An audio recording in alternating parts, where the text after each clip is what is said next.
¿Te sientes sin esperanza? ¿Te cuesta confiar en las personas? ¿Tienes miedo al futuro? No estás solo. Hay una esperanza real para ti, una que no cambia, una que sostiene. Bienvenido a Esperanza en el Camino, un espacio donde personas reales comparten cómo encontraron vida y propósito en el Evangelio y la persona de Jesús. Hoy hablaremos sobre la importancia de congregarse en la iglesia.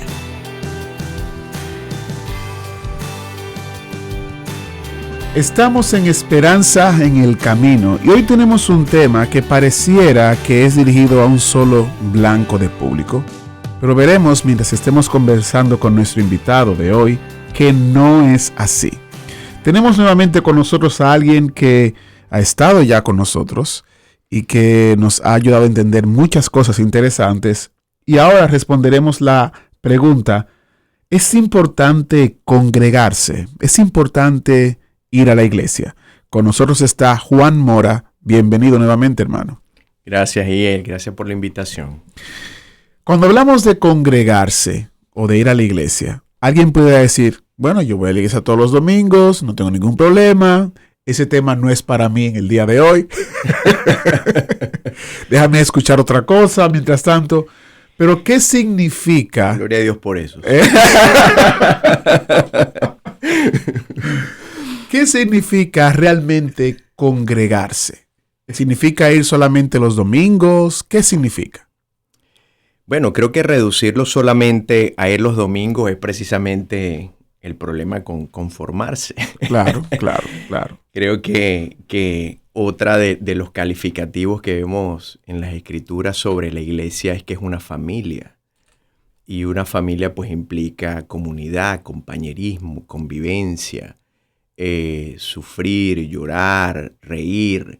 En fin, creo que hay tantas cosas que dentro de una familia, al menos desde los parámetros de Dios, pues termina siendo, pudiera terminar siendo tan funcional. Entonces creo que sería muy triste no reducirlo solamente hasta allí. Hay los domingos solamente. Correcto. Es interesante que, me pareció interesante este tema porque ese elemento que tú traes a colación, la gente generalmente no lo ve, sino que va a la iglesia de una manera muy individualista y dice: yo voy, me siento, escucho, si hay que cantar, canto, si hay que orar, oro, si hay que rezar, rezo, luego termino, me voy y sigo con mi vida. Uh-huh. Es como un check mark en mi agenda. Pero evidentemente congregarse significa algo más allá de eso. ¿Cuáles pudieran ser otros beneficios o el beneficio de tener una familia en la iglesia? Y ya que mi familia es bastante complicada, ¿por qué sumarle más miembros a mi familia ya complicada de estas personas que yo técnicamente no elegí tampoco y que forman parte de la iglesia?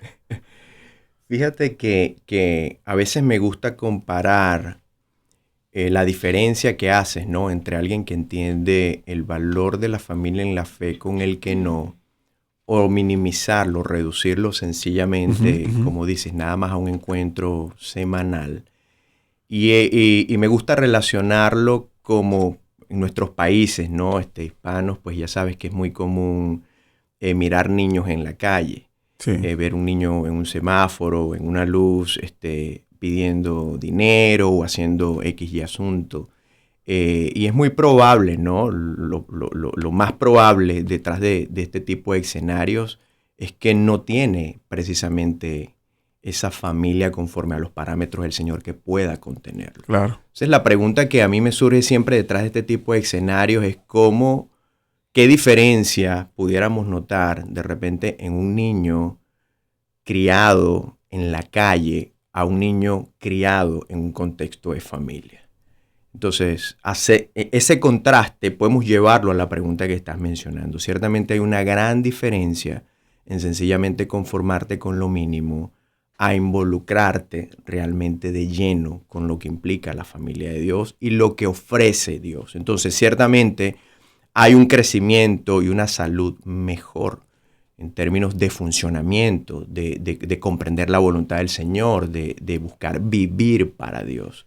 Entonces la familia de la fe contribuye. Dios está diseñada justamente para eso, como dice en Hebreos 10, ¿no? Para animarnos los unos a los otros, para caminar en esa buena voluntad de Dios, exhortarnos, ¿no? Corregirnos, amarnos, servirnos.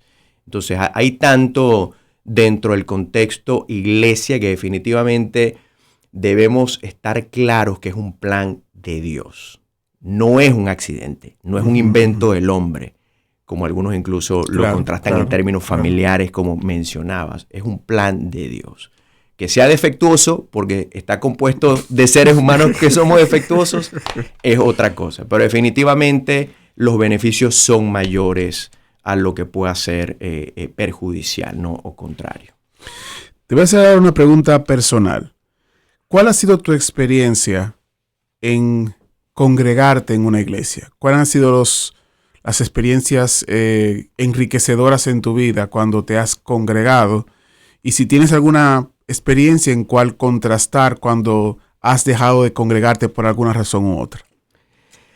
Sí, creo que recuerdo los inicios, ¿no? Mis inicios, cuando el Señor pues se encuentra conmigo y me rescata y en la iglesia pues de mi país natal. Y hubo un evento que le llamaban evento de conexión, justamente eso, para formar parte de grupos en donde terminas siendo mucho más cercano en lugar de quedarte solamente en la periferia. Y recuerdo que el que terminó siendo mi líder, Jehiel, ciertamente él me invitó, pero siempre habían otras cosas que eran prioridad para mí. Cualquier cosa estaba primero. Un juego de fútbol, una actividad con los amigos, una salida, etcétera. Imagínate, era a mis 20, que bueno, hay mucho para hacer, ¿no? Claro. Para divertirse, para vivir la vida. Y recuerdo que este amigo muy sabiamente, estoy convencido que movido por el Señor, me buscó literalmente en mi casa. Wow. Como para decirme, bueno, ya no tienes excusa, Juan. Ya no nada más te dejo la invitación, vengo por ti.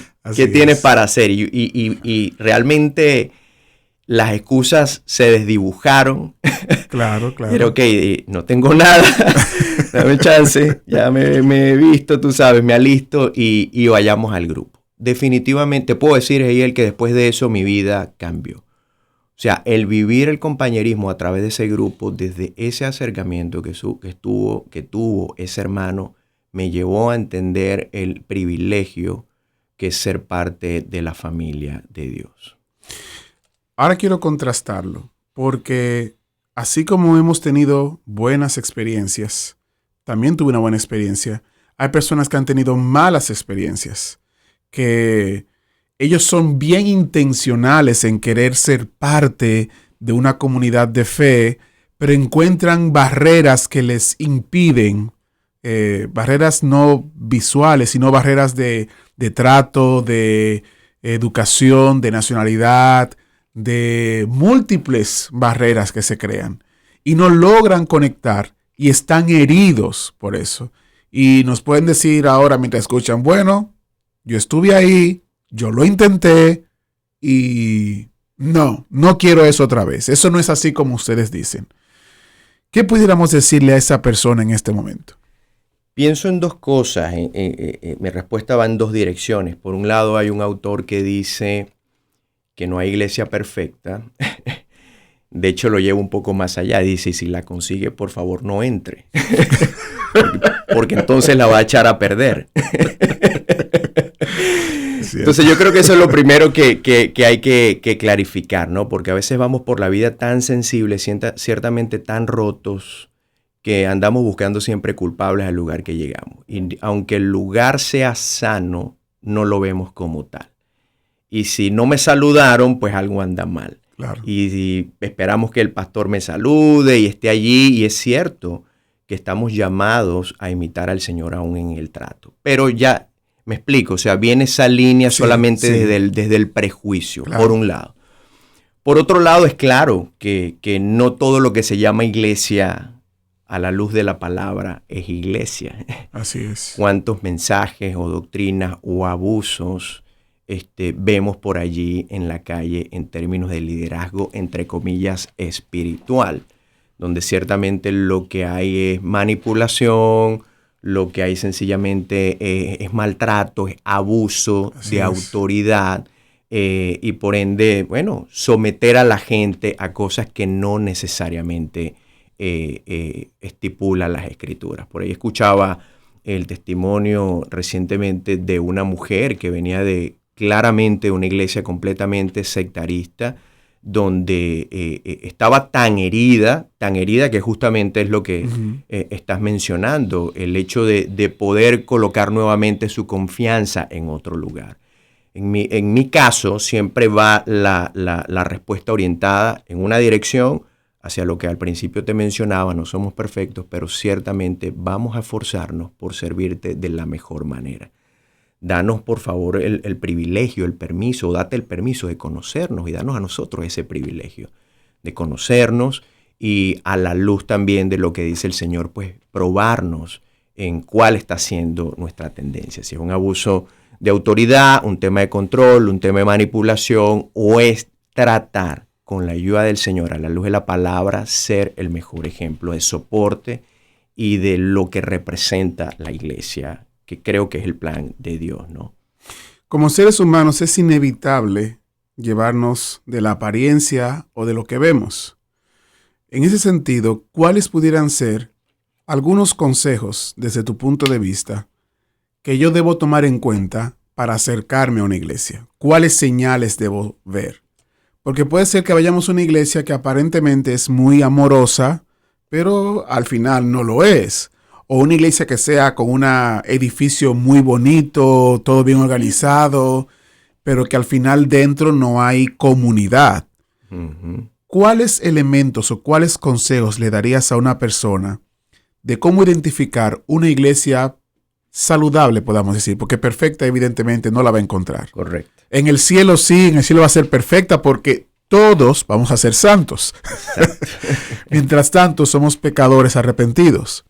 Entonces, ¿cuáles serían esos consejos, esas señales que yo pudiera ver si voy a una iglesia, si voy a intentarlo una vez más? Ok, lo estoy escuchando a ustedes. Lo voy a intentar una vez más. Voy a buscar un lugar donde congregarme. ¿Cuáles señales debo tener en cuenta para decir, este tiene un alto potencial de ser una iglesia saludable? Fíjate que dentro de lo que es la estructura de nuestros grupos de discipulado en la iglesia, hay un esquema y un diagrama que usamos de 3 círculos. Que esos 3 círculos, por un lado, involucra comunidad, por otro lado, involucra misión y por el otro lado, involucra la centralidad del mensaje del evangelio. Es decir, que la palabra del Señor es prioridad.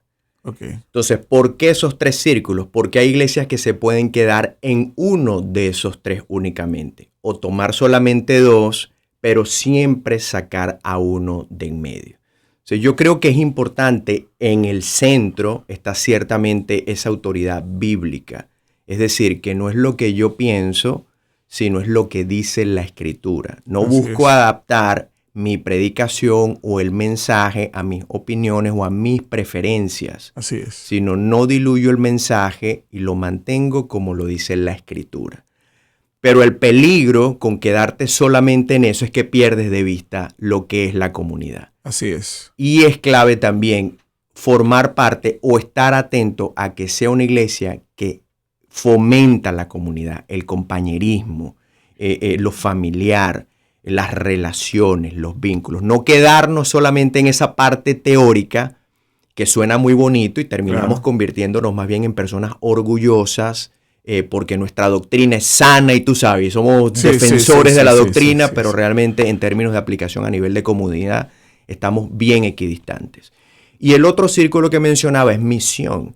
Una iglesia que enfocadamente, continuamente, no pierde de vista el alcanzar a aquellos que están lejos, que no conocen al Señor. Porque esa es otra. A veces miramos la iglesia con compañerismo y con la parte bíblica y nos convertimos en un club. Claro. Entonces solamente somos nosotros y nos la pasamos tan bien que perdemos de vista al que no conoce del Señor. Entonces estamos llamados justamente a vivir esa gran comisión de Mateo 28, de ir y hacer discípulos, de ir a enseñarlos, de ir a buscarlos, de ir a alcanzarlos. Entonces yo me atrevería a mencionar esas tres cosas: un compañerismo saludable, una iglesia que vive en misión, tiene siempre presente alcanzar a los que están lejos, y la centralidad debe ser el mensaje del evangelio de nuestro Señor Jesucristo y la claridad que plasma la Escritura, sin añadir y sin quitar. Me gusta ese resumen de esos 3 puntos porque creo que son fáciles de recordar, fáciles de tener presente. Primero, que la palabra sea el centro. Y una manera de yo darme cuenta de que la palabra está en el centro es que las predicaciones me incomoden y toquen puntos sensibles en mi vida. No siempre me estén animando, sino que me hagan ver que soy un pecador. De hecho, te cuento algo rápido, pero claro. Perdóname que te interrumpa, Jael. En nuestra iglesia, justamente, uno de nuestros valores como iglesia dentro del ministerio de bienvenida es que el evangelio puede ser ofensivo y nada más debería serlo. Claro. Que tiene que ver con lo que estás mencionando. O sea, a veces el mensaje de la escritura, mejor dicho, siempre, en alguna u otra manera nos va a incomodar entender eso, pero se trata del mensaje del evangelio. Yo me encargo de comunicarlo, de compartírtelo, de servirte de la mejor manera posible, pero lo que es la verdad y no estamos dispuestos a comprometerlo. Y evidentemente el que eso ocurra hace que el compañerismo se dé adecuadamente. Correcto. Y hace que la iglesia viva en una misión constante. Correcto. Es decir, ya sea que seas creyente o no, busca estos 3 elementos en una iglesia. Fíjate que no estamos diciéndote denominación, no estamos diciéndote esta es mejor que aquella, sino que veas estos 3 elementos en una iglesia. Van a haber otros que van a ser, te van a decir, ¡ay, qué difícil es congregarse! Claro que sí, bienvenido, estás en el mundo todavía, no hemos llegado al cielo, pero si buscas la centralidad de la palabra de Dios, si buscas el compañerismo saludable y si buscas una iglesia con misión, entonces podrás congregarte en ese lugar. Esa es nuestra recomendación. Muchas gracias, Juan, por estar con nosotros. Realmente disfruté mucho este momento contigo. Gracias, hermano. Seguimos en Esperanza en el Camino. Gracias por acompañarnos en Esperanza en el Camino. Si hoy algo tocó tu corazón, o si quieres saber más sobre esta esperanza que transforma vidas, te invitamos a visitar transmundial.org/El Camino. También puedes llamarnos al 1-800-880-5339 o escribirnos a rtm@transmundial.org. Estamos aquí para escucharte, orar por ti y caminar contigo. Hasta el próximo episodio. Y recuerda, la esperanza no está lejos. En Jesús hay esperanza en el camino. Esperanza en el Camino es una producción de RTM Estados Unidos.